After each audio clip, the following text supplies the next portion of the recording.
Շնորհակալություն, պարոն վարչապետ, ես շարունակեմ նախ մոտարկումների մասով, այո, մենք նախորդիվ 4 ուրեմն հրահանգ մոտարկեցինք, հիմա եւս 4 եւ վերջին փուլով մնացածն էլ եթե կմոտարկենք ու կստացվի, որ սպառողների իրավունքների պաշտպանության եւ տնտեսական մրցակցության դաշտում մեր ողջ օրենսդրությունը գերազանցապես Եվրոպական միության օրենսդրությանը մոտարկված է եւ սա շատ կարեւոր է։ Ինչ վերաբերում է տվյալ հարցին, գործարանները ինձ օրեր առաջ էլ, այսինքն մի քանի օր առաջ արդեն դրա մասին խոսում էին, որ ինչ է տեղի ունենում, սովորաբար Հայաստանից Հայաստան հեղուկգազ գալիս է երկու հիմնական ուղղությամբ՝ Ռուսաստանի Դաշնություն վերին Լարսով եւ Իրան։ Հայտնի հանգամանքներով պայմանավորված երկու ուղղություններով բարդություններ կա։ Մի դեպքում ձյան առատ տեղումներ, մեկ այլ դեպքում գիտենք։ Եվ այս պայմաններով պայմանավորված բոլոր գործարաններին մեր առաջարկը հետևյալն է եղել, որ ժամանակն է արդեն օգտվել երկաթուղային հաղորդակցությունից եւ կարծում ենք, որ առաջիկայում այդ հարցը մեկ ընդմիշտ կկարողանանք լուծել, որովհետեւ երկաթուղային հաղորդակցությունը այդպիսի խնդիրների առաջ չի կանգնում, ինչպիսին օրինակ վերին Լարսը։ Մենք հիմա կարող ենք ասել, որ այդ ապրանքախումբը նույնպես երկաթուղով կարող է ներմուծվել Հայաստանի Հանրապետություն։ Վարչապետ,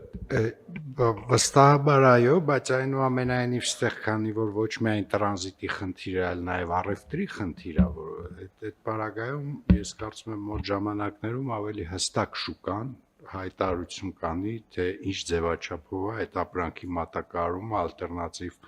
ուղով գալիս եւ ինչ երկրից, բայց վստահեցնում եմ ձեզ, որ դա շատ հավանական է լինելու, որ շարժը տեղի ունենա երկաթգծով գնորդից մինչև վաճառող, որովհետեւ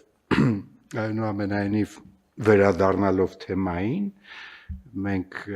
իրականության մեջ տեղափոխման այն ձևը, որը այսօր կոնսենսուսով տենց աչք ենք փակում կարելի ասել, անթույլատրելի է, որովհետեւ ի վերջո հələ պատկերացրեք ինչի մասին ենք խոսում, լավ վերին Լարս եւ այլը, բայց նաեւ այն որ ճանապարհներով տեղափոխվում ավտոմեքենայով, դա լավագույն ձևաչափը չի եւ ես բազմաթիվ վերապահումներ կարող եմ ասել դրա հետ կապված։ Նկատի ունեմ որ քաղաքակիրթ ճանապարհով ես կարծում եմ մոտ ժամանակներում շուկան կադապտացվի այսօրվա իրականությանը եւ ներմուծումները իրականացվեն շատ ավելի սիստեմատիկ ու ճիշտ տրանսպորտային ուղով։ Ամեն դեպս կրկին թույլ տվեք վստահություն հայտնել, որ